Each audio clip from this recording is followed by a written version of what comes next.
So when you're living in this successful colonial project as the United States, and you're living within that contradiction of that reality, every kind of gesture in that has to be questioned, right? If the bigger gesture is the project of emancipation, that's where you invent and build and radically think from. First, I'd like to announce a few upcoming events that we're all looking forward to. October 8th at 5:30, same time, we will have Professor Dora Santana in conversation with Zarmil, and the title of her presentation will be Iconica, Black Trans Women Rearranging Symbols of Freedom. And I have actually linked the poster in the chat for everyone, so you can download that. And it will also, information will also be available on all our platforms. October 29th, at the same time, we will be hosting Nicole Fleetwood, Professor Nicole Fleetwood from Rutgers University, who will be here to discuss her new book, Marking Time, Art in the Age of Mass Incarceration. And she will be in conversation with two of the artists from her book, Mary Enoch Elizabeth Baxter and James Yaya Howe. So those are our upcoming events, October 8th and October 29th, and there will be many more in the spring. Okay, here we are. Let me introduce our lovely, lovely presenters today. Professor Macarena Barris, who you probably are very familiar with already, but if you aren't, is founder and director of the Global South Center and chairperson of the Department of Social Science and Cultural Studies here at Pratt Institute. She is an internationally sought after cultural critic and author of many publications, including her book, The Extractive Zone, Social Ecologies and Decolonial Perspectives, which is a book that theorizes social life of ruinous capitalism and its effects upon indigenous territories. She's also the author of Beyond the Pink Tide, Art and the Politics in the Americas. She's in conversation with the distinguished artist here, Julie Mehretu, hello, who was recently named one of the 100 most influential people of 2020 by Time. Time writes, Mehretu's art holds qualities of memory, history, global mobilities, inequities, and sense of place. In 2005, she was the recipient of a MacArthur Foundation Fellowship, and there folks write of her art. Mehretu transforms her canvases into visually spectacular excavations of multiple epochs and locales. As a foundation and point of departure for her work, she depicts public spaces from around the globe, museums, stadiums, and international airports, in the form of heroically scaled maps and architectural plans. I'm very much looking forward to this discussion. So I will turn it over to Macarena. Wonderful. Thank you so much, Jaina. I really appreciate that generous introduction. Julie, thank you for coming into conversation with me tonight and for being at Pratt Institute. We had long hoped to host you. We're sorry we can't host you in person. Very excited that you're with us tonight virtually, and really excited to engage your work. And I also want to thank Cisco and Zad and Wendy and Kaylin for co-organizing the event, and Jaina. And it's just really wonderful to be here. And the way we'll organize tonight is after I speak in a moment, I'm going to hand it over to Julie. Julie will have some comments and remarks and an opening. I'll have a short opening, and then we'll start to engage each other in a conversation. Along the way, you'll see these incredible, lush visual slides that will play. So we actively use the chat function at the Global South Center. So please put comments and questions there. It tends to be a very vital space. We'll also, after a certain point, close the public conversation and invite all students, whether you're a Pratt undergraduate, graduate student, or students across nation, globe, at other institutions, to stay with us for an extra special Q&A session with Julie Mehretu in a more intimate virtual setting, to be able to ask your questions and engage this wonderful acclaimed artist. So Julie, thank you for being here, and I'm handing it over to you. Thank you, Macarena. Thank you so much for both of you for the introduction and also for this opportunity. I think it's I really feel for art students, especially during this time as much as I feel for so many people, but to try and do these kinds of learn and study together through this mediated form is quite a challenge. And I think that it's a time to really dig in a way, and it's a shame that we can't really dig in physically in closer proximity with one another and kind of study and practice together. But I'm grateful for the opportunity to be here, and I hope that I just have a few words that I wanted to start with that are really kind of directed at being kind of constantly studying oneself as an artist or oneself in the creative process, and the kind of mining that goes into making, but also into understanding why and how you make.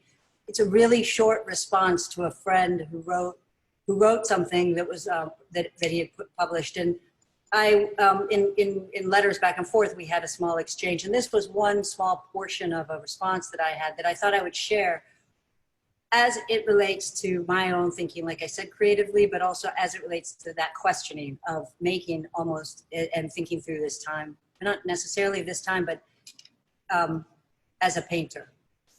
So the sentence that I'm responding to is, value is created by the labor of viewership. It is in the presence of bodies in a space, in front of and around works of art, that sustains a field that more often than not extracts meaning from interiority and imagines a network of professionals and connoisseurs as appraisers. So my response, I say, this sentence struck a chord, but also I resisted. Why do I respond as I do? It made me think hard about what I am doing and what I resist.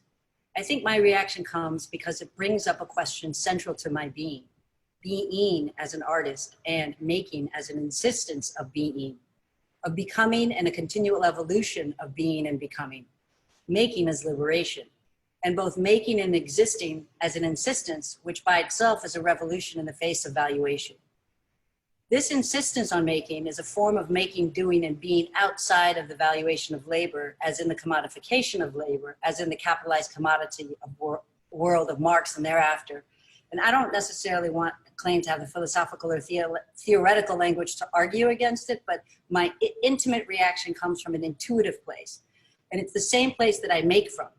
Can the place of intuition, interiority, be a place of communality or communion? Yeah. And can that be a place of the murmurings, maybe even from the undercommons? Can that place be the ontological congregation of resistance? So much that is coming up in these last days, this was written in the middle of the summer, so much that is coming up in these last days of the protests, the riots, the burning of our cities, comes from a place that recognizes Blackness can't be without being part of a group. Kojo Eshin, among many others, has said this in his talks, and it's the basis of Fred's trilogy, Fred Moten, Consent Not to Be a Single Being. I kept wrestling with the sentence because there's truth in it, but also that truth is at odds with me and my engagement in making and painting, and my desire to keep painting and showing my paintings. Yet that truth reflects a lot of the world in which my paintings operate and the world that engages us or extracts with, from, them, or me as such. I know of the truth too that insists on something completely outside of all that, a place that has kept me going back for more and more, a place that I have looked at art from since I was very young. The place that I view from, either inside and outside of the apparatus, that is the condition in which we experience history, art, painting, sculpture, media.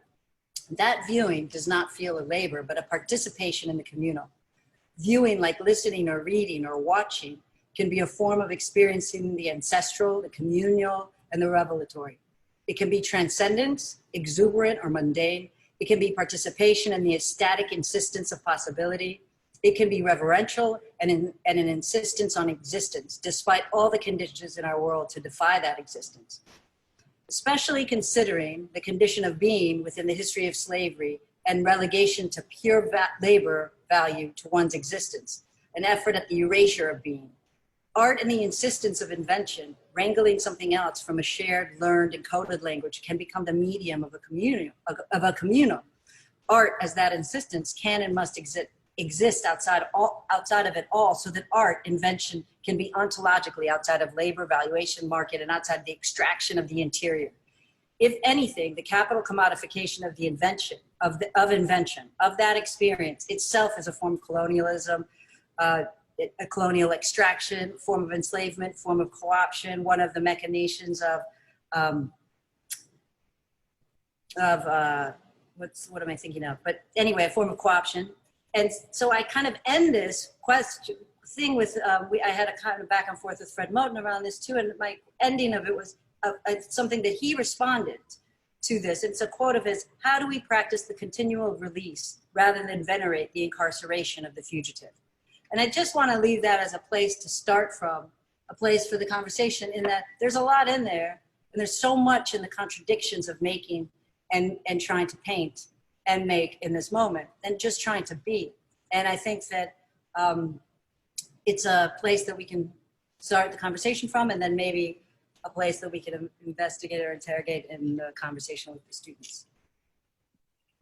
Okay, that's wonderful. Thank you, Julie, for that. And we can start the slideshow, and I'll make a few comments and then return to some of those powerful statements about being, and the question of fugitivity, and the space of artistic praxis in relationship to racial capitalism and its logics. And for me, I wanted to start by saying that I first came across your work, Julie's work, at White Cube in London in 2012, and it was in a large installation piece called Mogama that maybe some of you have seen, and I think it might be actually in the slides itself. So look for a 4-part series called Mogama. And it references the Egyptian administrative building located at one corner of Tahrir Square in Cairo. And in the White Cube Gallery in London, where Mehretu with David Adjaye, thank you, at the time, they created together a special exhibition space for the work. And it's a large-scale work, and it incorporates both size and multidimensionality. I remember sitting on a bench there and trying to absorb the various elements of the work of Mogama. And there was a way that I felt that even though it was a flat surface, that I could only visually engage the work in parts, as partiality, as slow time, as careful work. And after sitting there for about an hour and viewing the work, I thought I could begin to actually hear it. To literally hear the gallery speaking to me, the way sound carried around the corners of the work and even its sonic and improvisational elements. I was mesmerized by it and had to write about this 4-part work to even understand the way Mehretu's works on display and thinks about openings to the corridor of gallery spaces and the visual reference to Tahrir Square.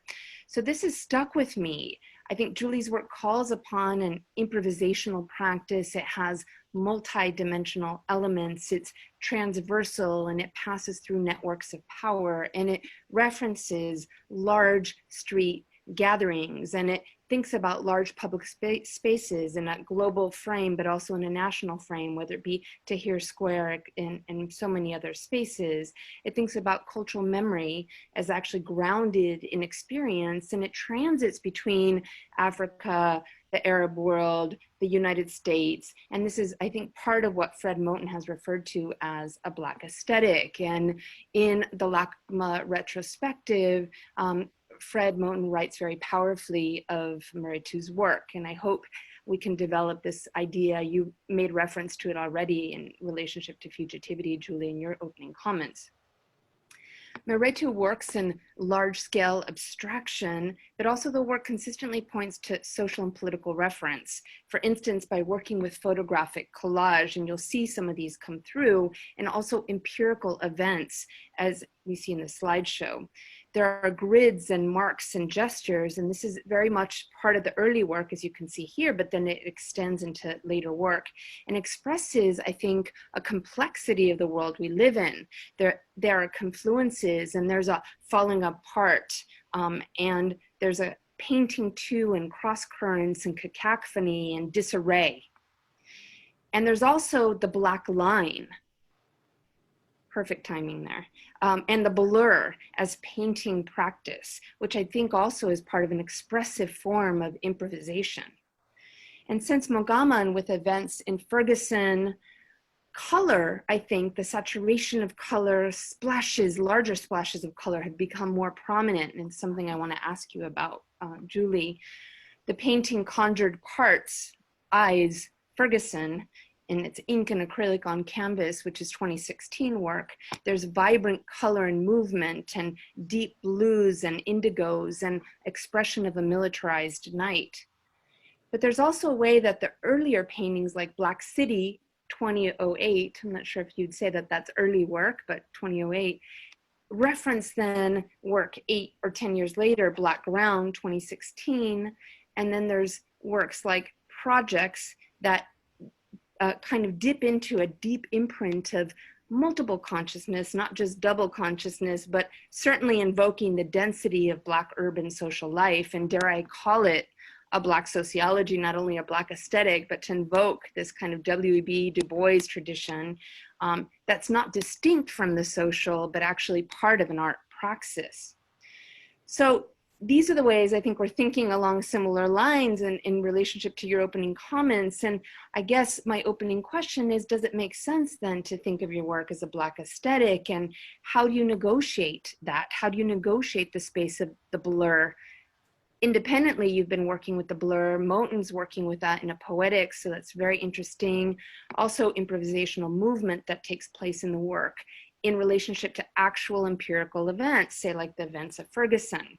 So, you know, the question is about kind of the movement between figure and representation, and the way in which abstraction in representation are very unencumbered in your work. They're free to commingle in many ways, and there's these figurative and elusive qualities, as you can see in the movement before you. So I guess to come back to the question that you posed about fugitivity, escape, this moment of study, I guess we're already answering that question about the Black aesthetic and those genealogies, but I'd love to hear more as a kind of first entry point for our conversation. Well, thank you for that, all that you just put out and what you put together. I think we're leaving the images. I think the images can continue wherever. Do you want the images? Do you want the screenshot to continue? Yeah, I think that would be great. There's a lot more, and they can just cycle through, I think, until people shout and they're sick of them. But I think like it's an interesting kind of question to ask, because I think that fundamentally, being born in 1970, you're born into that moment, and being born into this moment of this really intentional post-colonial moment, and this really intentionally kind of grounded decolonial effort that I was born into. You're born within that Black radical tradition. There's no escaping that reality. And I think that everything that informs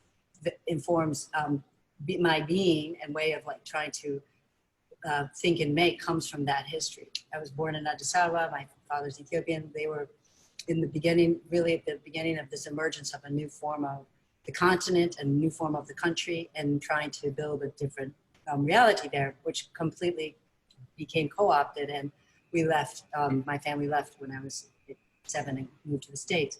So there's that effort, that kind of effort that feels very like current at the moment, and I feel like you see a lot of current action that's mining that same intentionality that has long been the concern of the continent, which is, what does decolonization look like? What is possible? What is decolonization? This has been like the agenda until like I said, it was co-opted. And I feel like in many ways you're back in that situation in this country where you're coming into an effort in some ways and in some places of a third or fourth or second stage of reconstruction, third stage of reconstruction. And that reconstruction, you already see it becoming co-opted in ways, and you already see massive resistance to that, to what could be imagined in that space. And so that form of radical imagining of something else is the place that has guided my kind of gestures in making for a very, very long time. And and part of that has been the kind of questioning of the utopian desire that's in it, and at the same time kind of accepting that liminal space between this utopian dystopian spaces and what are possible futurities immersed in that. But coming from this other being made of the utopian desires of the late 50s, 60s, and 70s on the continent, and this country going through what it was going through at the same time, you know, this being made right after kind of the Civil Rights Act was passed in a sense, and that is the kind of core impulse in my making and being. So, well, I was going somewhere else, but I lost my train of thought. Macarena, maybe you can bring me back. Sorry. No, you're good. I mean, I think I love that, you know, I forget that we share that the 1970s, a friend who's also born in 1970 calls it the metal dog year. I have no idea what that has to do with anything, but certainly it's that moment of radical revolutionary potential, and as you say, the kind of decolonization efforts. And you know, I do think what you're saying about a kind of, you know, being born in your case in this Black diasporic, you know, aesthetic makes a lot of sense. I mean, and then also I remember now, what I was trying to go to was that we were like coming up in that space, but also living through the complete co-option of that and the complete kind of obscene reality that took place in the 80s and the really dystopic possibilities of what happened there. And what, you know, most of the continent of Africa outside of maybe Zimbabwe, and we're experiencing this very dystopic kind of undermining of and horror. And I think I have this image behind me as a moment of where this country was having the same type of horrific reactionary politics that fundamentally undermined and gutted all the progress from the Civil Rights Act and from that time. So this is the core of, like, that's what I'm saying, the context that I'm making in, who I am and making and wanting to paint, and why I think fundamentally abstraction becomes this source and place and a potent place that I can work in because of its opacity, because of its density, because of its the way that you can't read it, the way that there's fundamentally that opacity allows a lot of space of invention and possibility, and so that's fundamentally like the core. You know, that's kind of the space that I'm working in. I mean, that's fantastic to raise the question of opacity. And, you know, opacity was one of the first places we started when we had that interview so long ago in your studio, maybe 5 years ago, and really working through Glissant's work and thinking about opacity as that space in which racialized peoples can have a more textured kind of social knowing. Maybe the undercommons is how Moten and Harney might put it, but these forms of beingness, the kind of submerged, you know, forms of finding social life within very, very harsh conditions. And that actually is a good way to think about, I think, our present condition, right? One in where the precarity of Black and Indigenous social life is on display, the kind of hypervisibility of white supremacy, which we have yet to see its maximum expression, I think. 6 weeks from a very monumental election, some would say. Not even 6 weeks, like 4 weeks. 4 weeks, okay. Yeah, I've lost track of all time. The first, it's insane. It's really, it really is. And this kind of potential period of political chaos and free fall that I think, you know, you're falling apart. You know, I think of those paintings, those large architectural works where literally there's disintegration in the social fabric happening. And, you know, whether or not we actually want to keep some semblance of liberal democracy and rescue it, but certainly the ways in which Black and brown lives are so disposable. But then also, again, the kind of potential horizon that we're seeing, right, for decolonization and abolition. And I say this because it's pertinent to your work, Julie. I think also to our world. But as I look over the course of your artistic career and what I see at this moment of intensity and dystopia that we're living now is that it's not new. Right, is that Diego Rivera's Rockefeller mural and then your own at Goldman Sachs there. Okay, so let's come back to that. That's actually really important. But, you know, this kind of sense of what we're living is not new, that it's something that's been rehearsed, it's continually refined. And when we did that interview in 2017, so it was only 3 years ago, we talked about the Arab Spring and you said this, quote, "With everything that has taken place during the Arab-African Spring, there was a constant fear of what would come next." X quote, end quote. And then your work sought to kind of question and explore this. And you said, quote, "What had happened in these revolutionary spaces, the incredible enthusiasm, but also the skepticism and the fear of backlash and co-optation," end quote. So you're talking about this, and it made me look back to some of your work as well. And when you painted, for instance, The Invisible Sons, maybe you can point it out when it comes up in 2016. And that, of course, is a work that references the writing and films of Kojo Ishun. And you described the kind of larger scale of your work, its architectural design, the tones then of blacks and grays that actually give you room. And here I'm quoting you again. I know this is a long lead up, but I want to give all parts to this. I'm quoting you again to say, quote, "Here I investigate the mark and the gesture in order to invent between and among them," end quote. And you describe how figuration actually emerges in the form of an elbow or a broken foot or a mouth and animal parts. And I've actually always seen this kind of tornado at work, the kind of social and political choreographies in your work. And as you said about that moment, quote, "I was paying attention to everything as we were descending into a more totalitarian situation. Tunisia was falling abysmally into political crisis. Egypt was falling to a military dictatorship under al-Sisi.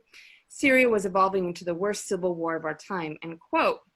And at that point, you asked a question that really resonated for me, which you said, and you brought this up a little in your introduction, how is it in this moment that one keeps inventing and one keeps making, end quote.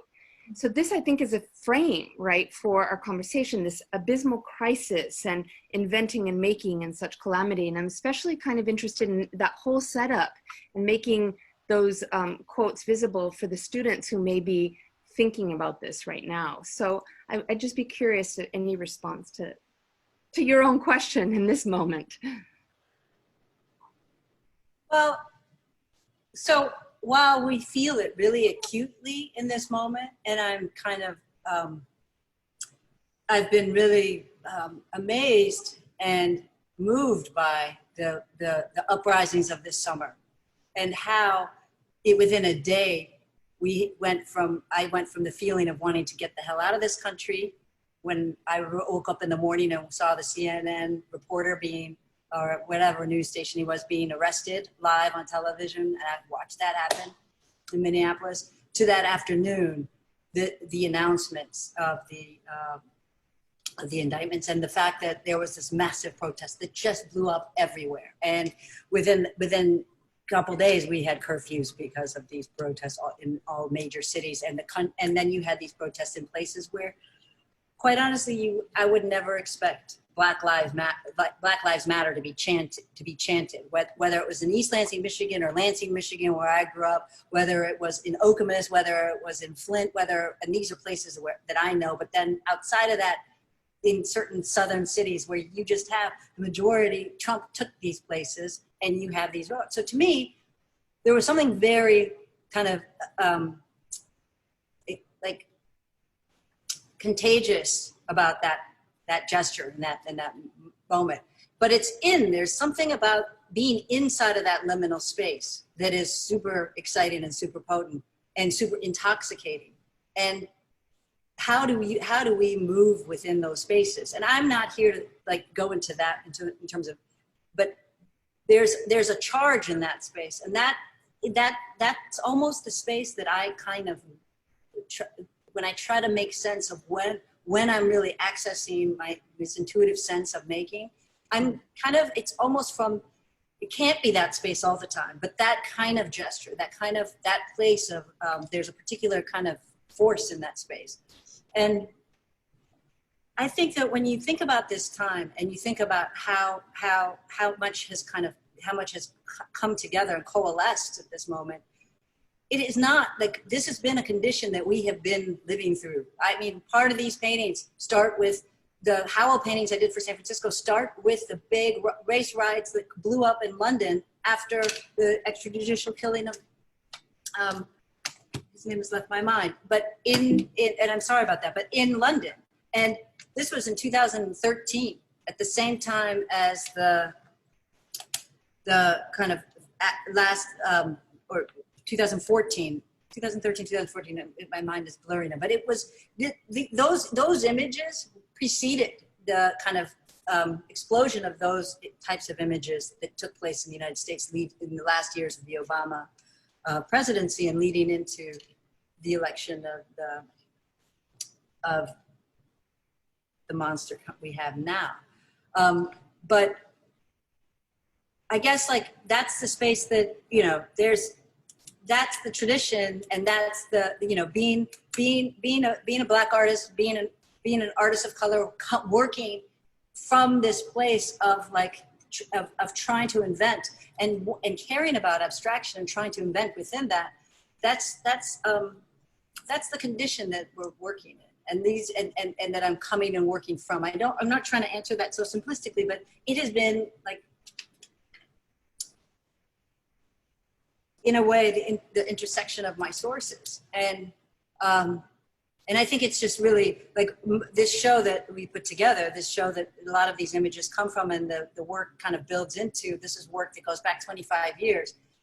These types of images, these gestures, are part of what have informed that earliest way of trying to think about the individual and the collective, and the ideas between the communal, the possibility of the individual in that, how to insist on that when every aspect and every effort is trying to undermine that, and not in terms of individual brilliance or something, but how does an individual insist on being? I mean, this image, for instance, we are all living in a police state, I think is so indicative of what you're saying. The fact that certainly it's a color line, it's anti-Blackness in the forefront, but the ways in which, you know, it's a larger kind of global structure where authoritarianism and militarism is always part of the kind of value system of racial and extractive capitalism. And I hear what you were saying at the opening, this kind of idea of interiority as being a potential force for a collective imagination. I love that. I also want to kind of hold on to the idea of some of the work that you're doing in powerful ways and grounded social praxis.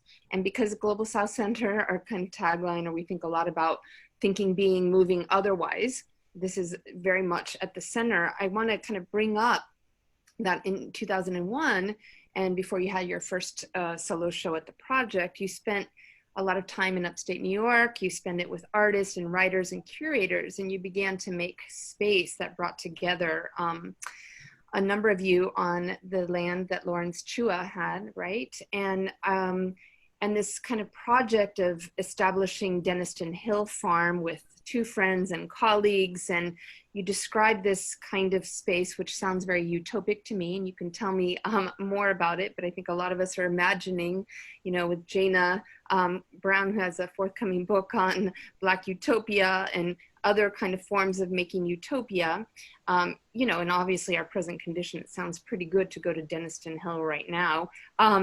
And I'm just wondering, you know, you describe this place as one that provides this kind of alternative support structures for artists that aren't reliant on market forces, and that question of art and commodification that's so central right now. And I guess I just was curious if, you know, the kind of queer, people of color project, if there's a kind of ethos there, if there's a sense of land and its sensibilities, of thinking about questions of gentrification and the evolution of community making in such a space, and the commitments to kind of creativity and politics in the place. And obviously, you know, kind of thinking about original native territories, what it means to come into new spaces and not reproduce speculative practices. But sounds like you all have worked all of this out. So I'm just, please do tell us how this is going, and, you know, whether we can think of it, whether we can go with you. Yeah. With the three of us come together and think of Denniston Hill as a collective in a way. And I think we've been, it's been a very organic process where we all made work up there. The area started to, there was a lot of kind of speculative capitalism coming into certain parts of the area, casino building and otherwise. And we really wanted to keep this, there's a certain part of the area which is very precious and very special land. And so we really started to think about how could we hold on to this, and not just for us, but how could this be something that could be more, have a more social project, be a more social project. And so at the beginning, everything that always mattered were aesthetics, ecology, the land, and practice, creative practice. And if that was through architecture, writing, any kind of visual arts, as well as farming. And we always, at the beginning, had a farmer in residence if we had an artist in residence. And we thought, I mean, it was very fundamentally very simple at the beginning. And as we started to evolve and grow and develop what we were doing, we expanded the artist in residency program. We built a really nice studio for artists to come and spend time. We tried to really focus on particular kinds of practice. We created a Distinguished Performance Artist Award because it feels like that's a form and practice that doesn't have a lot of capital support, and it's a form that is necessary to radical imagination and radical thinking. And so we really tried to find these ways to leverage and shift what this space could be and offer as a platform. That part of the agriculture component kind of became swallowed in that somehow, and as we focus more on the development of the art side. And that's because there's three of us and we're really busy, and we've been trying to develop this whole project pretty slowly. Recently, before COVID, and even more during COVID, we spent a lot of time, a couple of times a week, we would meet and discuss where we wanted and how we wanted to develop this Exodus project, which is our thematic project for the next 5 years or so. And really thinking about Exodus as the moment, not of the arrival at the promised land in any way, but that moment post-slavery, that moment after emancipation, that moment of loss in the desert, that moment of the murmurings and the desire to go back to Pharaoh, the desire to find, the aching for home, this moment of blurriness and that haze, that kind of unknowing. The murmurings, I think, is a great way to think about it. And thinking about kind of what, like, that the whole conceptual idea around that is, what are the aesthetics of uncertainty? This was before we were dealing with COVID, 2 years before this. And it became really kind of brought to the fore during COVID. We really then started to try to activate both thinking around the consumption of food and agriculture and that source, and the land as that source, and the production of images, and how these are two forms of production of media and images. These are two forms that we consume. Everybody consumes on a daily level without understanding necessarily the source of production of that. So that's our space. It's this laboratory of interrogation, and bringing together people to interrogate and question and further understand this moment. It's a place of study, fundamentally. It's a place of interrogation and questioning, and that's on all creative levels. And whether it's with the land and the land that we have up there collectively, or whether it's in these digital porch conversations that we have, which is this kind of very interesting liminal place, this place of the porch, where conversations happen naturally when you're in residence up there. And so we've really tried to push that agenda through this time by having these digital porch conversations, which will then be published on our public media forum called Swerve, our public magazine publication. Well, that's very helpful to think about the ways in which, you know, this kind of collectivizing of intent and thinking of kind of the intentional communities, but from a place of, you know, kind of creative praxis, but this kind of doing otherwise. And of course, you know, agriculture always falls out because it takes so much time in relationship to that. But I wonder if when, you know, agroecology, maybe it'll come back in at some point. Oh, no, we're actually, that's a core part. I didn't mean to say it fell off completely. No, I meant to say that in terms of the artist in residence program, we have a gardener in residence, and we're developing. This is actually core to our program. I didn't mean to say that it wasn't. Is the community garden that we've had and we've been developing, and we're further developing that as this place of congregation as well. So this community garden will be this place that has is a laboratory for investigation, as well as is a place for workshops and where you can have an allotment plot, as well as you can actually come and participate in public programming that will take place in the garden, film screenings, etc. So it's this very, we're developing the ecology, but it is an ecology, a total ecology of creative practice. And really core to that is the question, what does decolonization look like? Beautiful. Thank you. That's great. You know, I think with us tonight, I noticed that we have a number of architectural students and maybe also some faculty from architecture. So I'd be remiss if I didn't kind of turn attention to the way in which you use space and think about questions of power, spatiality, architecture, and those kinds of questions. So, you know, I think I mentioned earlier the mural that was commissioned, I think, by Goldman Sachs. And, you know, that is so interesting, given the history of murals commissioned by artists, radical artists. Of course, one thinks of Diego Rivera, and actually can see a reproduction of the mural that never was, I guess, and the design of that mural now at the Whitney in the muralist exhibition there. But the kind of role of architecture, architectural thinking in your work. And I think what's so apparent to me when I look at these kinds of large scale works is that planning and design is so key, right? This kind of urbanity of the work and a sensibility that uses graphic mediums as forms of, again, representation of complexity. So that's on the one hand, the kind of architectural dimensions of the work. And then we also have students and professionals in the digital arts, including, you know, our own Kaylin from Critical and Visual Studies.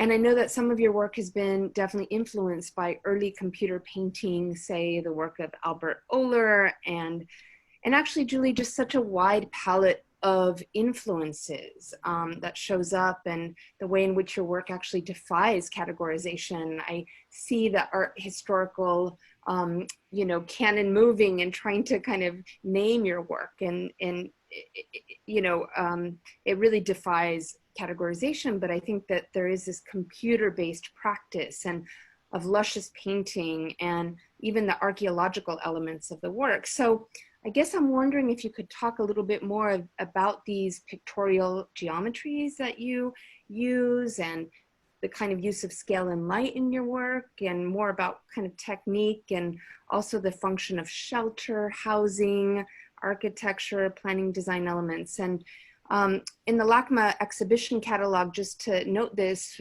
for those of you who are going to do future study on this, you might look to that exhibition catalog and the work, a beautiful essay by Adriana Campbell, and she begins to disentangle this. But I'd just love to hear more from you about these multiple influences and how you'd approach some of these different disciplines and begin to bleed them as well. You know, it came about the use of the architectural drawing in my work came about very simply, to be honest. I was working in these drawings and I needed a context, a social context for these drawings. I didn't want them to continue to exist in a kind of invented no place. And while they could create their own place in a way at the time that I was working with these early drawings, I actually, and I feel like the work has really returned to that other place or this other form of dimensionality that doesn't need the built environment. But I started to really think about the built environment as a way to kind of represent social and political moments and metaphorically think through those kind of desires. The layering of that information, whether it was the early paintings where it was some of those drawings would span 2,000 years, kind of layer all time together and collapse space and time in a way that, and then the gestural and the intuitive would kind of do its best to kind of sustain itself in that. And these paintings became kind of, especially with the architectural drawing, these mega kind of entropic systems in a way. And I think like the way that the kind of collapse of all of these different spaces, core to that, and that gesture of drawing against that, and the mark kind of fighting or challenging that, or insisting on itself, and then kind of trying to undermine that in its collective, in its communal kind of collection of agency in the context of the layers of this built environment, or the kind of conceptual ideas around that built environment, because they're just drawings. They could be historic, they could be unbuilt.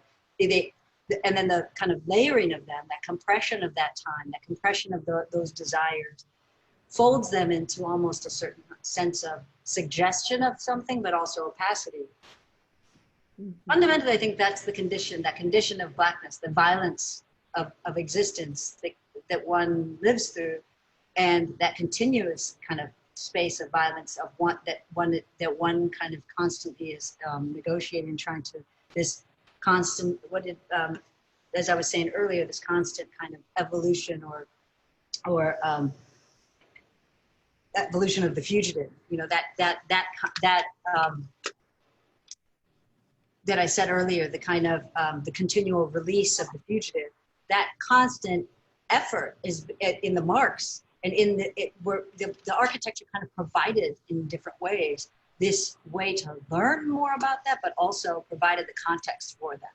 And so in each group of paintings, and they took a long time, so it took a section of my, 10 years of my work, I think, maybe a little longer, where I really delved into particular kinds of infrastructure at particular times. So the stadium was a real focus when I was commissioned, asked to participate in the Carnegie International at the same time, a year after the war on Iraq, and the 2004 Olympics in Athens. And so that context really, the space of spectacle became this space that I started to investigate and kind of interrogate all the multi-historic uses of that space, and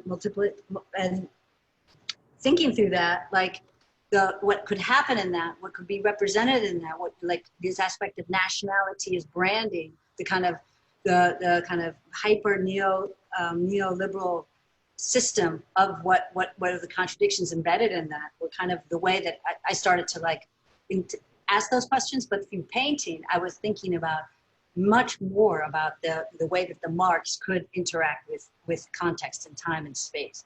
I think in the end, it's this kind of effort at this limitless resistance to what feels, in a sense, this limitless violence. And these two, like how to try and invent that in this place where there is that sense of becoming or invention, and this kind of stretching of possibility, while at the same time being immersed in this like larger, ever-present, ever-growing, endless kind of systems of construction that are created as clearly the dynamic-wise by the line, which is created by the marks in essence. It's this kind of entropic dynamic. Yeah, I mean, I definitely think that tension is often when we're in conversation or I read about your work or interviews that you're in that space. We can stop the slides now, I think. Okay, great. Thank you so much, Zat, for working on that. I mean, I think that tension of the perpetual violence, the structural violences, the interiorized space of violence, the sliver edge space of possibility and potential that one's trying to grow. I do see that very much in your work. And I think that it's very interesting how it travels through planning, design, these kind of modernist elements of, you know, often, you know, you had Jeremy Bentham's panopticon there, right? And all of the design of the prison, the kind of panopticon vision of being able to view from a singular eye all of the kind of imprisoned labor, imprisoned the captives. And so the escape, the spaces of the angry Marx escaping, right? Not M-A-R-X, but M-A-R-K-S, and their escape, right? So I see that fugitive impulse, and we're there aid in the construction of yes. that place where it's both the co-option, cooperation, and then also resistance. Like, what are the marks? How is it? That question is part of that, the way that they're made. Right, and there's a patterned logic to it. That's why I think I referred to the kind of sociological, right? There's a kind of structure, that's what you're saying, these complex machines or systems or matrices that we can't even imagine their sheer vast size. And they certainly, I mean, do you feel that sometimes you're even troubling the design of the gallery, right? To be able to get those works in there, and certain kind of queering the viewing public, right? I mean, that's what I was trying to say in my opening, that I had to produce for myself and create for myself a new viewing practice to engage your work. So I imagine that's intentional, right? Well, thank you. To be honest, I think it's really about like trying to find oneself and find and in that understand oneself in this time. And there's this real like effort in creative work and in creative practice of this of the effort at trying to find some kind of liberation. And I think that core to making for me has been that drive in a way, and at the same time recognizing the contradiction of the reality that I'm constantly trying to invent or posit something inside of. So then all of that tries to get folded into the work. And that's kind of why I started with the questions that I started with. I think it comes back to what you're asking. I mean, that's really great. And I think I just have one last kind of comment question, and then we can open it up. And it's really about, I think it was actually a question I was posed earlier to me, but I think for you this is even more prescient, the ways in which what does it mean to be an artist that's worked so seamlessly or seemingly seamlessly within the kind of context of an institution like the art market in New York, or, these vast spaces of capital and capital accumulation, and the ways in which you've punctured these spaces with radical work. And I think that's why I keep returning to the Diego Rivera or the muralists or these other histories of radical artistic practice. And just if you had a comment or two to leave our students with, because this comes up for us in classes on a daily basis. What does it mean to do this work in a kind of highly capitalized, commodified setting? Mm-hmm. I think you've been addressing it around the edges, but I'd just love to hear if you have more tips or ways of kind of negotiating that. Well, I think I have to say, I don't think that my positionality could exist without the generations of artists that have been working in abstraction for decades, and who have been denied actually any form of institutional place for that form of work and invention. And it is kind of a newer phenomenon that you're seeing. But even now, even with this time, I still think Black artists have to fight for the right for abstraction, to be able to work within abstraction. And I mean that in every form. I feel like artists of color, Black artists, a lot of marginalized people are asked to make work that somehow is an explanation. It's like an explanation of oneself. Is kind of a description of oneself, somewhat descriptive. And I think, you know, when we think about the necessity and the kind of power of radicality in abstraction, the power of trying to, we don't have the language to deal with that, to deal with the violence. It doesn't really even exist. To really put it into the English language doesn't really work. Like, we don't have the kind of capability to articulate this violence completely, or the experience of invention or possibility within that. And so when you think about that, you think about, it's not that you're invisible. It's not that that this space is not a place that many people have worked in and have insisted on in the past. It's that for moments, you had moments, and these were moments when you had political, social realities like we're living through right now, where you had Frank Bowling at the Whitney Museum of Art. But then you didn't hear of Frank Bowling for 40 years, or Jack Whitten. And then you didn't hear of Jack Whitten. They had one small drawing of his at several institutions. Now Jack Whitten has had a major survey at the Metropolitan Museum of Art. This didn't exist at that time. And that work, these artists worked for so long to find a way into part of this conversation. Now, the question around the place of the conversation is core to what I'm talking about. I think that being there is important, and being as it is, as we can think about how fucked up the academic institution is, or the art institutions and the worlds around that, institutions and the country and context that we're living in and making and working within, this neoliberal capitalist extractive system, is fucked up.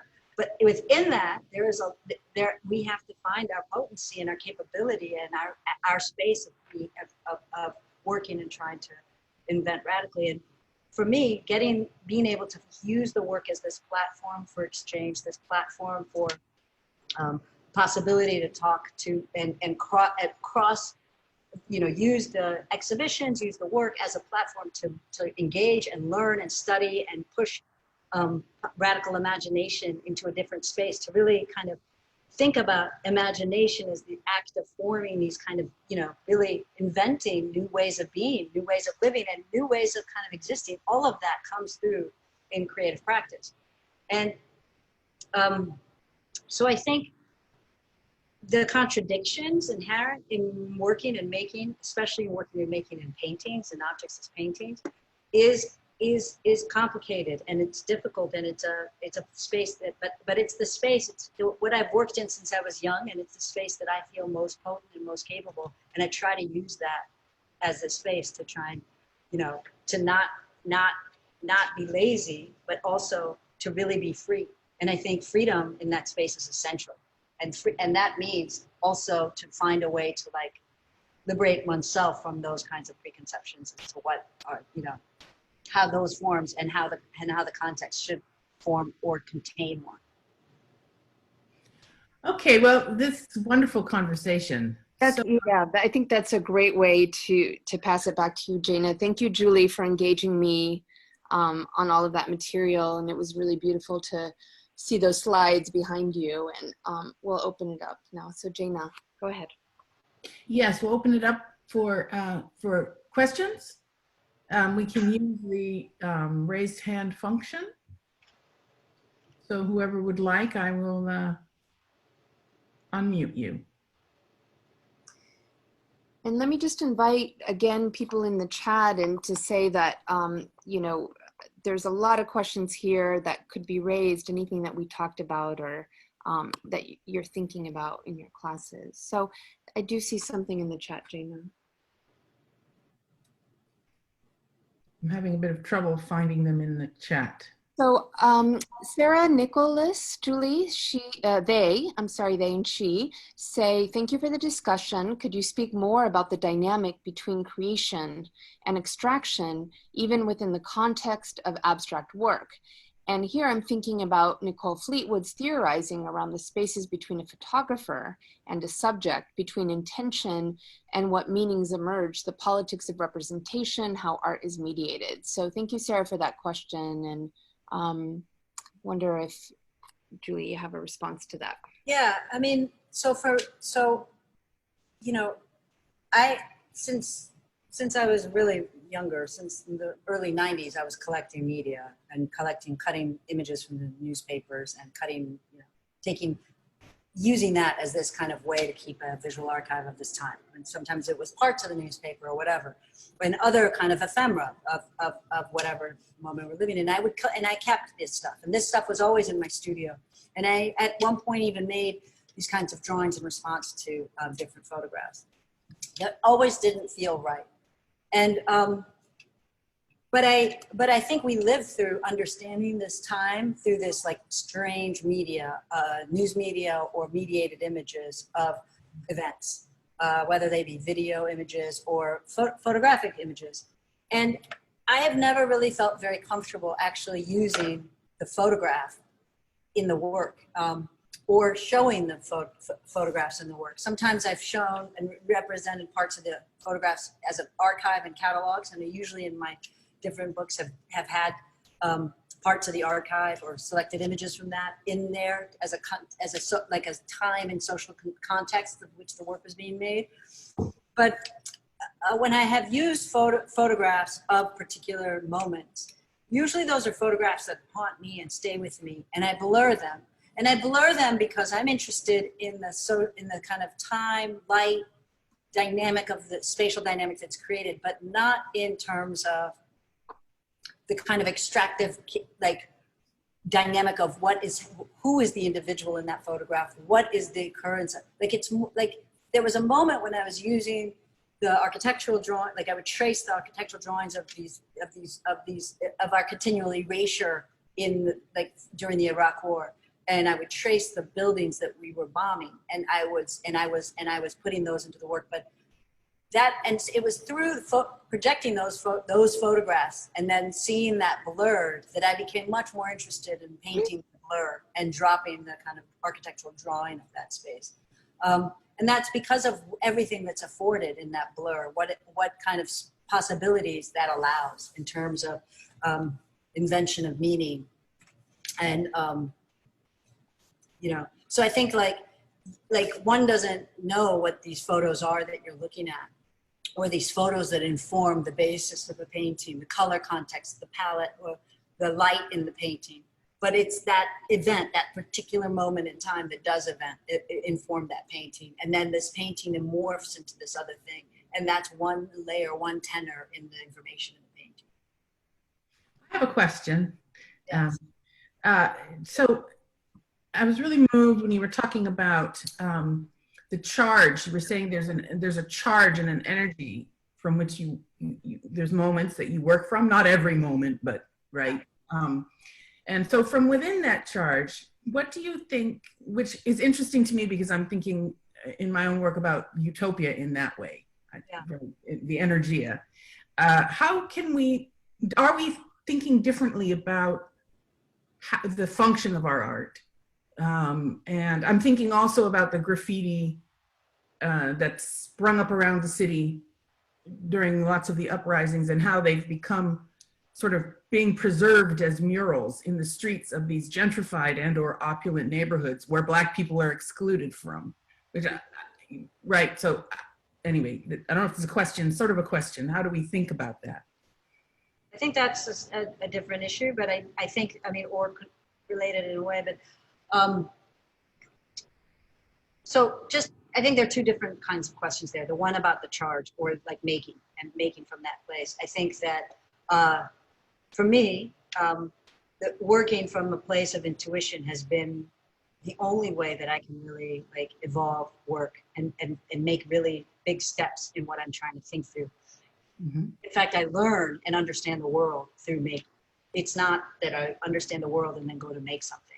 It is a form of study for me, making and that push, and then intuition is a sense it's a sensibility, it's a sensual part of our being. In the same, and in the way you can evolve taste in your mouth or understand smells and build this kind of history of, you know, knowledge of smells, and then one thing triggers a memory. Intuition, I think, operates very much in the body and and it's a sense you can really develop and hone and evolve. So I work from that place. There are ways that you can learn, like get into that zone that the Montessori spoke about with young children when they're lost in work, but when you can really get into that place. That's a zone that I think is also essential for kind of imagining radically how to live and sociality and politically how to invent and think differently. I think that zone is necessary and is an impetus for like utopian kind of gestures, has always been in a way. In terms of, there was a second part to your question about what happens, you said, in the space, or how we experience art. Well, I guess, yeah, how we experience it. I mean, you know. So I go back to, I love to ask people when I'm just curious about, I said, what is the first really transformative experience you had with a work of art? For me, it was when I was very young and I was looking, it was in fact in front of a work of art. I was looking at my mother's Rembrandt book. And when we left Ethiopia, there were very few things, and that was one of many. And I was learning, I was interested in it, and she was showing me. And there was this one time I was just looking through it by myself, like laying on the living room floor on a Saturday morning. And there was this, the painting of Isaac sacrificing, of Joseph sacrificing Isaac. That moment, it's right, that's the right, I'm speaking of the right biblical story, correct? And when he's holding the head back and he's about to cut his throat, and but that's not what what happens is the angel comes and, like, you know, when Joseph responds, I'm here, in that story, that moment, that image in that painting just was one of the most transformative. And when I saw that painting in person, I re-experienced that. I have paintings in this, I mean, paintings like Velasquez, there's Juan de Barrera, which is in the slide presentation that I use, that also is a painting that arrested me and has moved me and has haunted me since I've seen it. Those kind of experiences are transformative physical experiences. And in the way you can have that listening to a ensemble, listening to live music, listening, there are moments where you have these kind of very intentionally transformative, that's the experience with a work of art. They're not, or at least a painting. And I don't know, with, like, there are all kinds of forms of making that work to actually undermine that. But in painting, that's core to how I and what I study and have experienced in painting and what I'm interested in painting. What that time-based experience is in front of the work of art. Not the image of the work of art, not the intention, but what really can happen to that.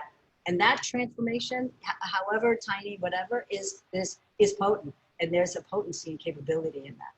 And that's something that art does that I think is different than kind of, we have all there, that effort is also one that tries to be co-opted. And from the beginning of making art, you've had that brought into this other place of commodity. And, you know, that's a big challenge for it, but it is core to, like, who we are, is that effort of making that mark, but also of looking for, mining, and wanting to invent and build those other kind of experiences, whatever form of experience that is. That's great. Like an emphatic, you know, that's important to I think Alana has a question next. If it's in the chat, I can't see it. So. Yeah, Abraham. Who said it? That's right, Abraham. Thank you, Abraham. That was Diana, and yeah, you got a correction there from Diana. I appreciate it. I knew it was Abraham, but I don't know. Alana. So Alana asked the question. She says, we watched a video on your installation in SF MoMA, and I was really struck by the whole production installation process, how it involves so many different people with so many different skills. And it was interesting to watch the room filled with all of these people helping to install the work in a sterile museum environment. How did it feel to have such a large collaboration going into the display of your work? So that was Alana's question. And then Timothy follows up to say, can you describe some of your favorite gallery museum spaces for the work and your utopic ideal? So a lot about the gallery and museum there and its environment. I have worked with a lot of people in my studio, and there's a very collaborative element to making my work. And so installing and that piece was was monumental. The Howell paintings and installing them in San Francisco required that form of required that team of people with those capabilities, and they were amazing. But I think the most transformative experience of working with anyone was the first time I ever worked with an assistant or anyone to help me make the paintings. A painting that used to take me a year to make. In fact, my ex-partner was my first person to help me work with paintings. And then when I hired the first assistant that I had, that was the most difficult time to work with or understand how to work with someone else and learn how to actually collaboratively develop this and keep a way of working myself. I think I have to say something. I have been going to museums since I was a child. I travel to countries and I go to cities and I go to churches or I go to mosques and I go and I look for the work I want to see. I go to libraries, I go to print collections, I go to museums. To me, these are places that I've studied art. And so I don't have any problem with the environment outside of the limits of the environment and the kind of access people have to these spaces. My desire is that is a space that more and more people can see and experience work, and how we can build more and more of these spaces so that every audience in every neighborhood can have access and really feel free to go and experience this kind of work without participating in a financial or capitalist kind of system to do that. So for me, having these paintings exhibited in that context, they were made for that context. That in fact, that actually the positionality of these two walls were core to the making of the paintings. And so that wasn't so much of a difficulty for me. I think one of the spaces that I would love to show the work is something like those two paintings specifically is something like the Crystal Palace in Madrid. Something where there's full transparency and where these paintings are basically floating in that space, and you can have this kind of, that would be like an ideal space filled with sunlight, and natural light and the world at large in the space at the same time. No one will ever let that happen, but that's what I would love to do one day. So thank you, Julie. You're getting some lovely comments from Andrzej, who's actually seen the retrospective at LACMA and was blown away by the work, and people who have come into your work and knowing it and understanding it in a variety of ways. And I think it does speak across the Institute, but of course, much more globally, a kind of, forging of an artistic praxis that is so powerful. So thank you so much for your work in the conversation. I want to now invite the faculty of CritViz. I see our director, May Joseph here, Critical and Visual Studies, to stay if you'd like, and Professor Jivka Valyavarchka and Professor Sandra Stevens and others, but mainly the students to stay, or, to have a kind of, we can turn our cameras on and we can just talk a little bit more informally with Julie, if that's right. So at this point, I think we're ending the public programming. Is that right, Jaina? And then transitioning. Yes, and transitioning into a period where that invites the students to ask questions. Okay, good. So thank you everyone for attending. As we've said in the chat, and as Professor Wendy Muniz keeps pointing to, we'll have an archive, we'll upload the programming to the Global South Center website. We'll launch a new website very soon. We're very excited about it.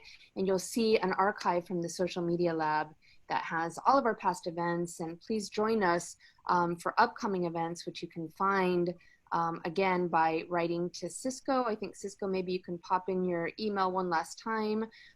Professor Cisco Bradley, who's Associate Director as well of the Global South Center, and just join the work that we're doing. And there are a few people still coming in. So thank you everyone for being. Macarena, can I end with one thing I want to read? Yes, This Julie. is something that I actually just happened to read today by chance, and it was interesting. I read it right before this talk, and it is a text that's in this catalog by Adrian Edwards. It's called "A Splinter to the Heart on the Possibility of Afro-Pessimist Aesthetics." Ben Okri variation. I think that's how you pronounce his name. It's in this book called Soft Power, Conversation for the Future. Can you see it? Where's it's not letting me. But either way, let me just read this sentence, because I think this kind of captures this like what we've been thinking about and talking about.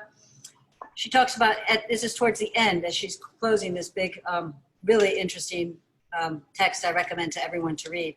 Opacity, non-visibility, and nothingness disturb the order of things.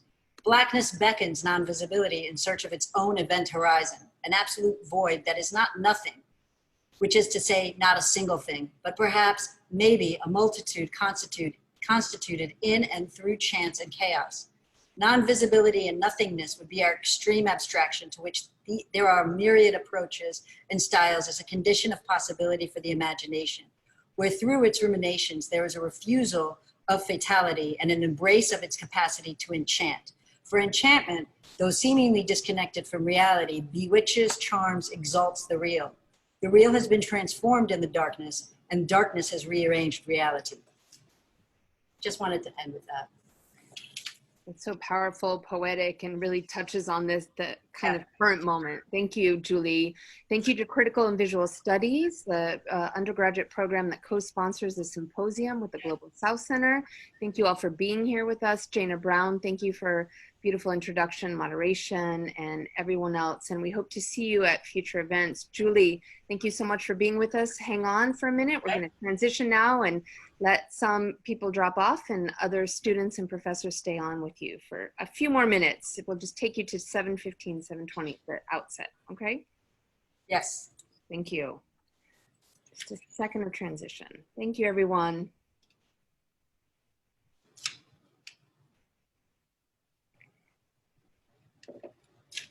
Great. Okay, so there's still a number of people on. Thank you for staying with us. And you know, feel free to turn on your cameras. It does help with us being able to interact. And Julie is so wonderful and accessible. I did want to show this gorgeous LACMA Retrospective Catalog that I received. And it has beautiful new scholarship. And I have PDF of some of the essays. And I don't know, Julie, if it would be fair to maybe circulate some of the essays to the students, especially in the faculty, since I now have that. It's just a gorgeous, stunning work. And I feel like since we last spoke, the scholarship on your work has been, the critical engagement with your work is just so much more full. And I really had to do a lot of study myself to get to this conversation today. So students, professors, there's symposium leaders here, Cisco Bradley and Jifka and Wendy and Zat and May, and also the students.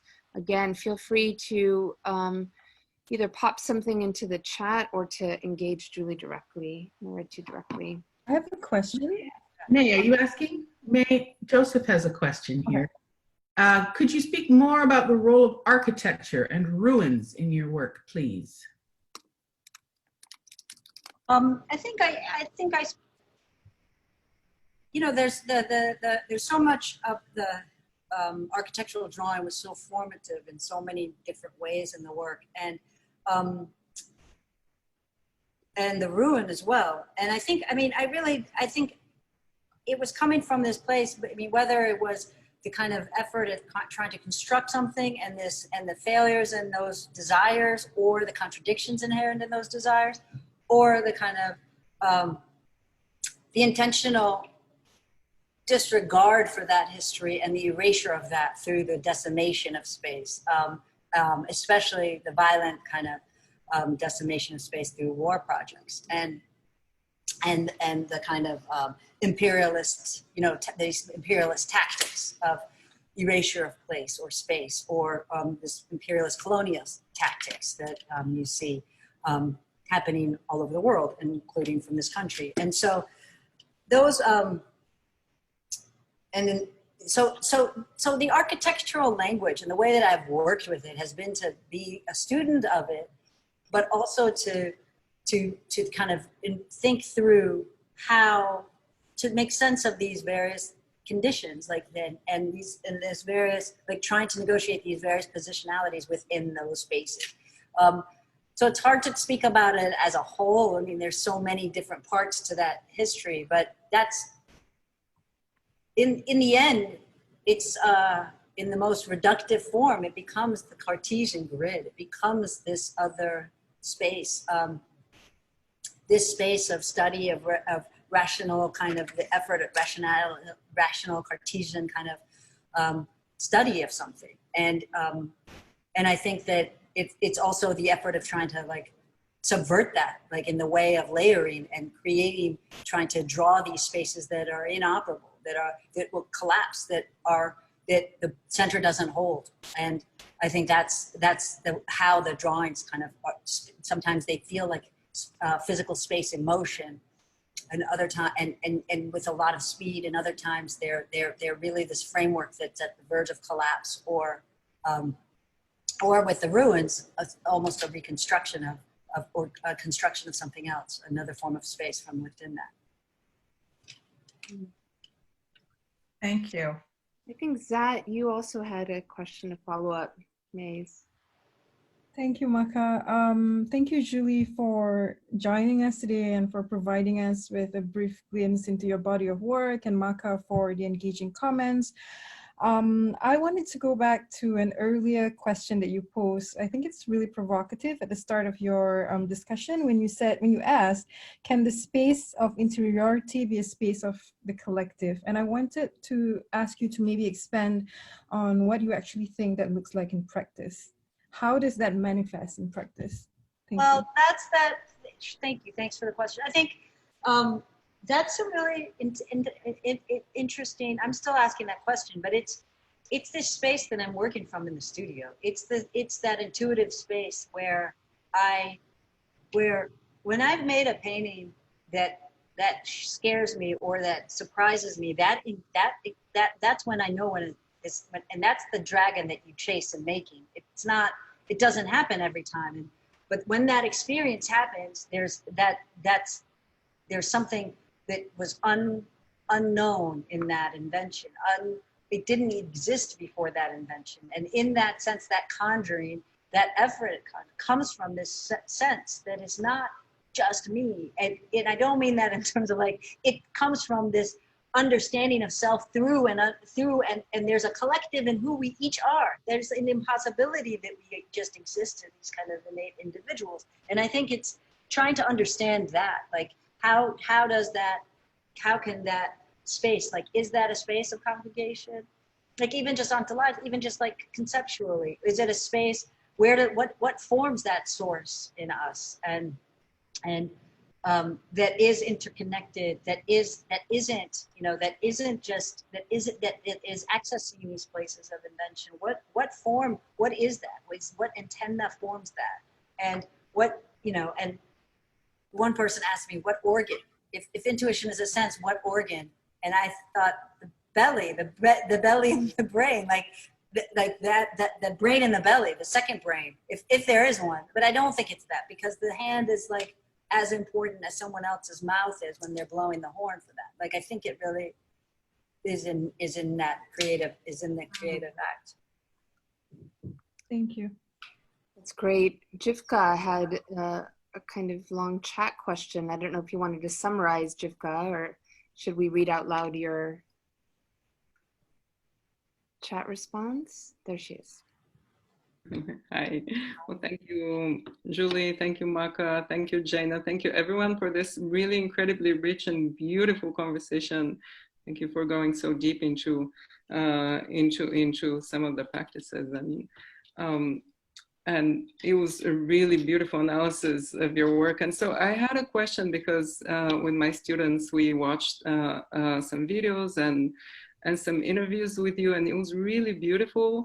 And so I want to follow up on Alana's question, and especially about the collaborative part of your work that came up.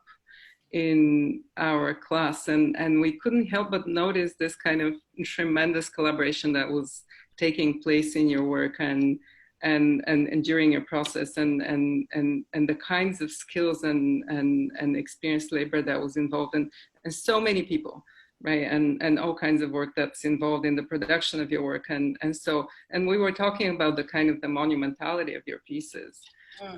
That was way beyond one person's ability and requires a lot of collective effort and a lot of coordination.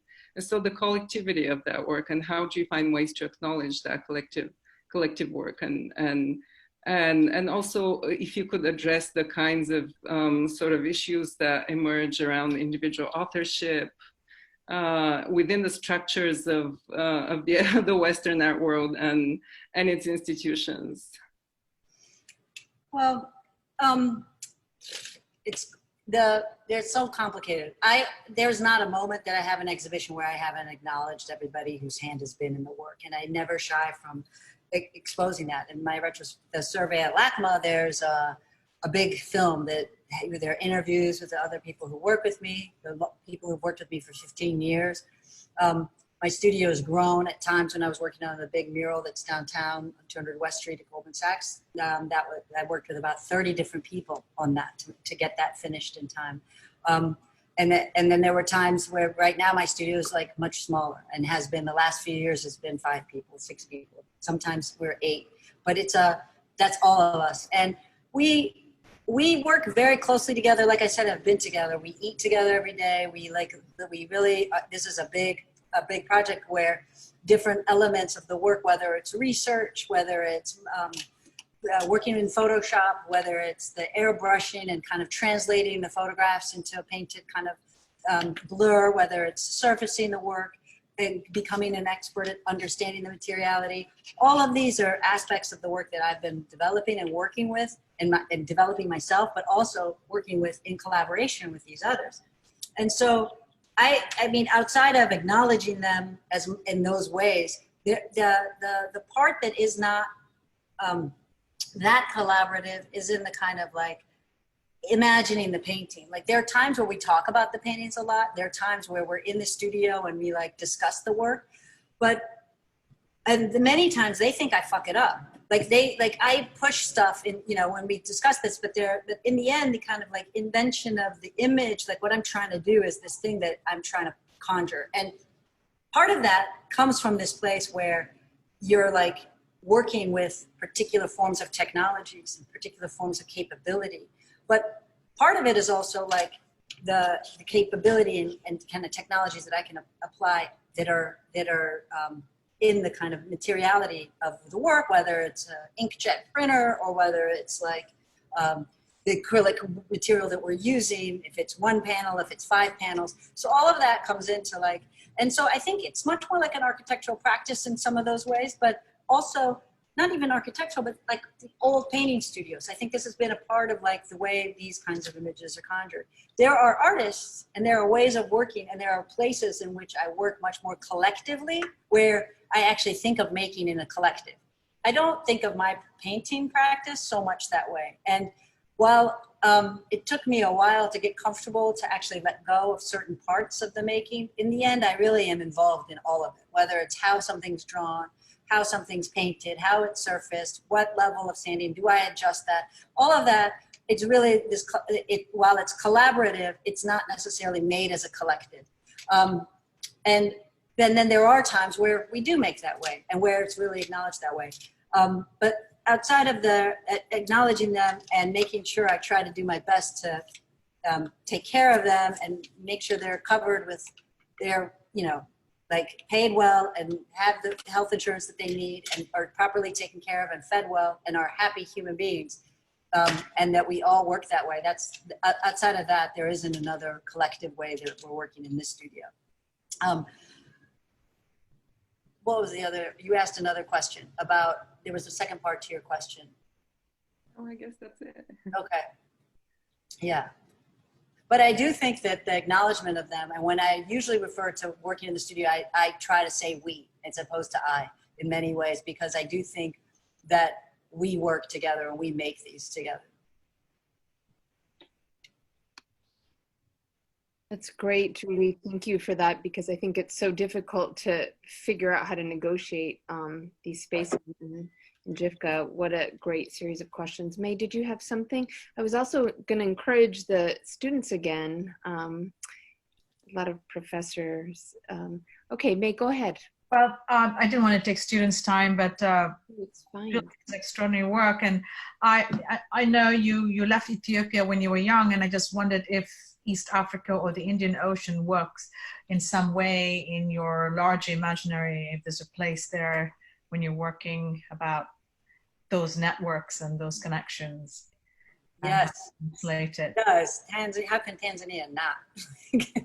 I mean, yes, like all of this, all of these. In fact, I'm thinking about a project that actually travels through that travels through a big portion of East Africa. But I think that you can't think of what I was talking about within movements of decolonization and imagining that without thinking of like East Africa as a space, as a primary space in that thinking early on. And I think, yeah, outside, yeah, sorry, yeah, but it had out in the way that in the ways that it informed Pan-African thinking and Pan-African liberation intentions, that form of thinking, and Addis Ababa being a source, not just source, but a home of that early on with the OAU and the ideas around the OAU and the building of that. And, you know, that moment when you had Nkrumah in Ghana, and then you had, you know, what's his name in Tanzania? It's just left my head. Do you mean Nyerere or do you mean? Nyerere. And Haile Selassie, and you had these very particular kinds of, that was the time that was the moment that made me in a way, you know, and made all of us of that time. And so you can't imagine that kind of thinking without Nyerere and without those gestures and that and all that formed that context in time. So I think that's always kind of drives the utopian desire. But we all kind of experience that collapse and the co-option of that at the same time. So it's that middle place between that horror and that desire and that space in between. So there's not a romantic kind of nostalgic desire for that desire or for that gesture, but you know, constantly understanding the problematics of like the repeat agenda in that, you know what I mean? So I just wanted to say I was in Addis Ababa when Haile Selassie was killed. Mm-hmm. So that was, too.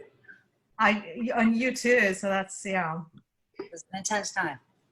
Yes, these turbulent times, and you know, so influential. And it's also interesting the way in which a certain generation that both experienced decolonization but might have been more children of the decolonial, you know, or decolonization, bring forth that memory and that historical memory in such powerful ways now. So I was thinking about that as you were talking.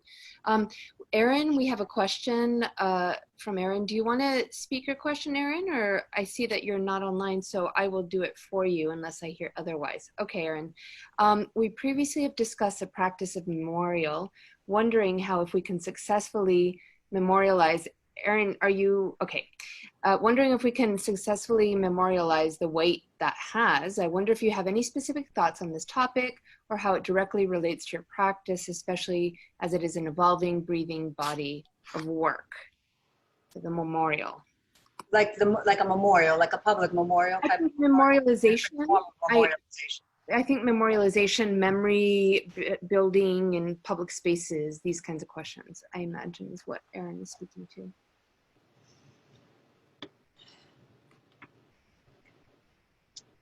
You know, I think it's complicated, not that complicated, but it is kind of complicated in that my desire is like a liberatory desire where my interest is in like eliminating racism. So with or without memorials like of that accentuate that, like I'm not, you know, I think that there are so many symbols of like the imperialist, you know, the kind of technologies of imperialism and the reality of colonialism and racism, and we're in the midst of it. We live in that.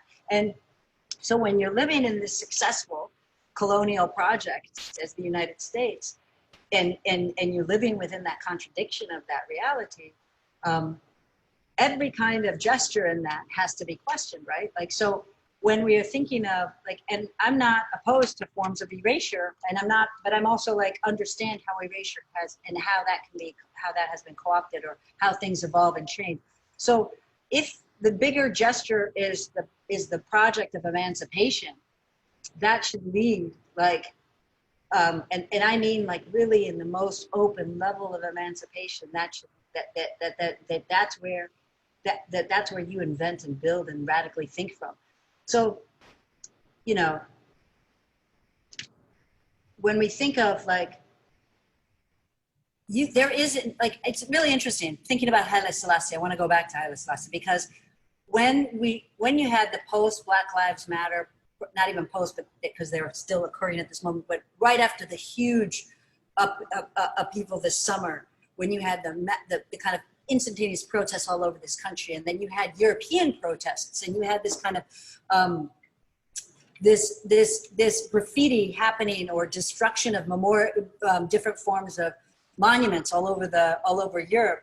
It was interesting to see what different monuments were kind of attacked, and some were people who we were like, I was just referencing Haile Selassie, and to see his head and bust completely attacked in London was also super interesting. So I'm bringing that up as the kind of contradiction and the kind of complexity of that experience and how we're thinking of that. I'm not talking about like, I'm not saying that there's one position for each of those histories, but I think this is a really complicated space. How do you deal with these aspects of decolonization and think about art and art institutions? Or how do you think about that and think about how we absolutely deal with the kind of histories of extraction and the history and that narrative? Like, how do you, so, you know, when you think about monuments that are here in the United States, many of which shouldn't, it's kind of shocking that you would have monuments to a power that you defeated kind of there. But if you have these monuments here, these kind of horrifically racist monuments, I mean, whether they're erased, whether they're blown up, whether they're put on a cliff next to them, whether they're broken up and made into a new work, whatever that project is, whatever that creative other endeavor is, should be encouraged, should be like we should push that. But I don't think the kind of the massive amount of attention should be only on that form of symbolism, because I think the action is actually like, racism is a distraction, and the core of rebuilding, the core of like really building those agendas to actually shift the time, and shift that condition is way more important than any, you know, unless it's about the art making. So I'm kind of saying two things at once, and I'm probably being kind of opaque, but I don't know if I understood the question correctly, because I'm going into this place about.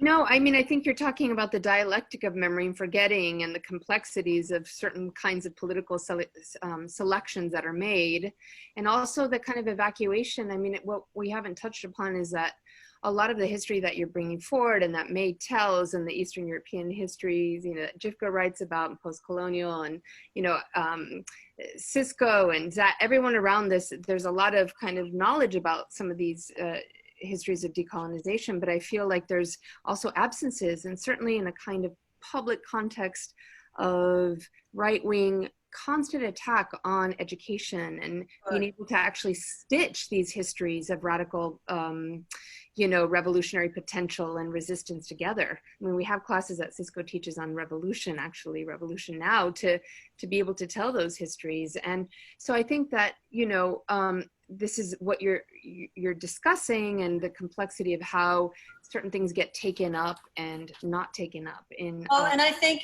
the conversation, that discourse is like so crucial. So if we're going to actually deal with actually understanding some of this, we need some kind of truth reconciliation project in this country. And without a real project like that, we won't be able to invent on a massive scale the kind of memorialization that we need to. And if you think about, I don't know, I lived in Berlin, so I see how Berlin feels and how that's inescapable in Berlin.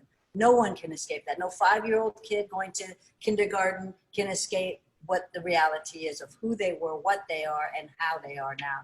And that is that is a project that needs to take place here in a way, and I think will inform kind of a lot of that discourse outside of academia and outside of like creative process. Okay, great. So we have a question from Bete, one of our students in critical and visual studies. Do you want to come online and ask your question? Yeah. Hi, it's a pleasure to have you here. Hi. On screen Hi. Beth? Say that again? How do you say your name? Is it Beth? It's Beatty. It's short for Bettelhem. I'm also Ethiopian, so having an Ethiopian artist come, it's a great honor. My question is more of a question about your experience as an artist.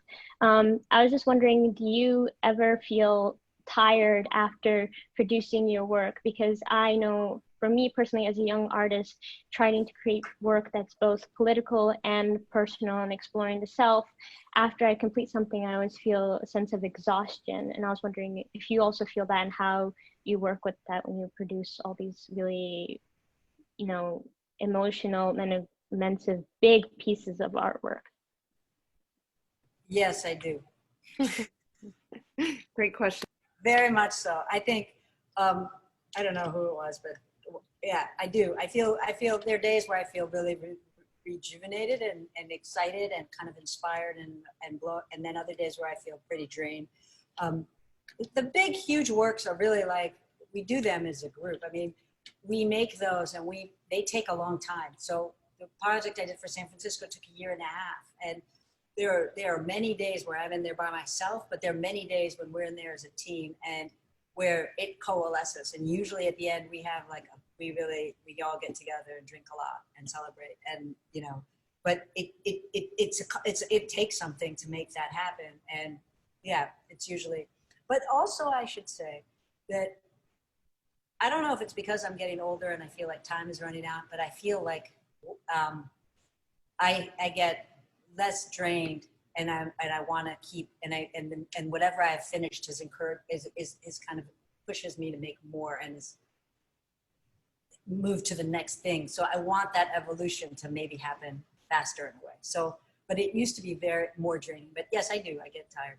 I think more from living in the condition that we're living in this country at the moment, but than from painting. Great. So Cisco, and I think if there are any other last comments or questions in the chat, we can wrap everything up together and let Julie have the rest of her evening after that. So thanks, Julie, for hanging in with us here. Yeah, I just wanted to convey, I think, some of the thoughts that came from the students that when we were talking about your work last week. I find your work so kind of almost overwhelming in the way that it relates to me as a viewer. I love how much space there seems to be in the work, and that's something we talked a lot about in the class. Where I don't know, when I'm looking at, I mean, quite a few of your paintings I noticed where I felt like first of all, it feels almost like it's in 3D, and secondly, like I felt like I was inside of a room, and that sort of like that I'm sort of almost inside of the work when as a viewer, and I just thought that was really extraordinary. The students talked a lot about your ability to create movement and the feeling of a painting that's not in stasis, almost like okay, so we're seeing something that's almost evolving in front of us, even though obviously it's a stable image. But that so much of that I thought was so powerful. And then the third thing that I kind of observed I thought was interesting.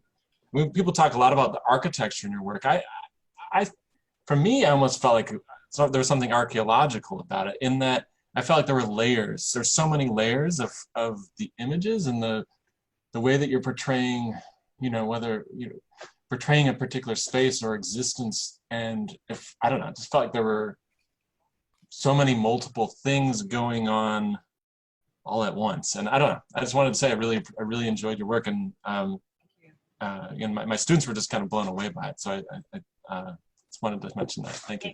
Thank you so much. Good, great. So any final comments? One last question. Okay, Wendy, bring it up, bring us home. Thank you so much for this talk.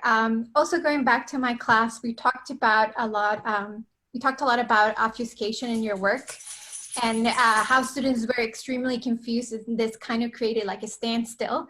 And that reminded me, you just mentioned that racism is a distraction, right? So you're referencing here Toni Morrison in a quote from 1975 speech, that it's kind of also linking, as you said, you're a child of the 1970s, so you're like recirculating this notion today. But I wonder if it's the same distraction, and also how does your work position itself to offer a counter distraction and maybe a way to decolonize art praxis? Say that part again about what you were saying about that quote and what the work of. I didn't understand that part. Sure. So I was wondering if it's the same distraction, right? If we're talking about the same distraction today as Toni Morrison back in the 1970s, but also how does your distraction, like the distraction that racism offers? Exactly, right? And then how does your work position itself, or what's the role of distraction or counter distraction in your work? Well, to me, that quote and my reading and my understanding of that is the internal, the amount of work that it takes to counter all kinds of microaggressions of racism outside of macroaggressions and the violence of that.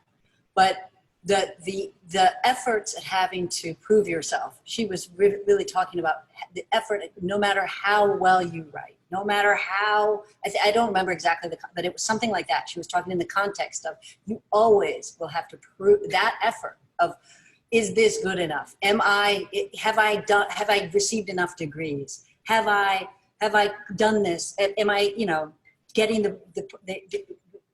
am I proving to my teacher well enough of who I am? This constant effort at that, whatever part of double consciousness, triple consciousness, that effort of having to that is the distraction, I think. That constant kind of, and the same thing I think happens to, I talk about the history of Black artists and abstraction. And I think that denial of space to those, to artists of color, that denial of space to artists that aren't working representationally, that aren't just explaining themselves. When opacity and abstraction is the primary tool of your kind of creative gesture and possibility, that the insistence on that and the kind of effort at negotiating that is somewhat of that contributes to that distraction. I don't think of the making of my work as being a distractive process. I don't think that's like a very focused process for me. In fact, it's the opposite. And I think that when I'm really lost, it's a disembodied experience, but I don't feel distracted in that way. I feel very focused. They're very different realities. I think the distraction is the amount of work and effort it takes to constantly having to negotiate the violence, and then also to prove the work in the context of that. So I feel like that hasn't really changed in a massive way. It's changed in some ways. I'm doing these shows now, and that's a shift than when an artist like me was not doing those shows. And many other artists as well. But I don't remember the second part to your question. Sorry. I think you answered it because you were discussing the counter distraction, the kind of embodied focus. I tried to put it in the chat because I felt like it actually, directly. Do you think so, Wendy? Answered, yeah. Okay, great. I mean, that might be a good place to leave it on questions, of embodied focus. I really like that. I think that's a beautiful way to think about the work of artistic praxis. You brought us such a rich beautiful engagement. Thank you so much for your political radicality, the potential you offer, and all the theoretical richness as well. That's so wonderful. Thank you for all for being here and paying attention for so long. And okay, great. You've been very generous. So thank you, everyone. This concludes our time with Julie Mehretu, and we will have a kind of part one that'll go on the archive in case you wanted to review it. Thank you again. I'll stay on a few seconds with those in the program, but otherwise, thank you, students. Thank you, May, Jifka, Sandra, Kaylin, for everything. Bye. Have a good evening. Good night, everyone.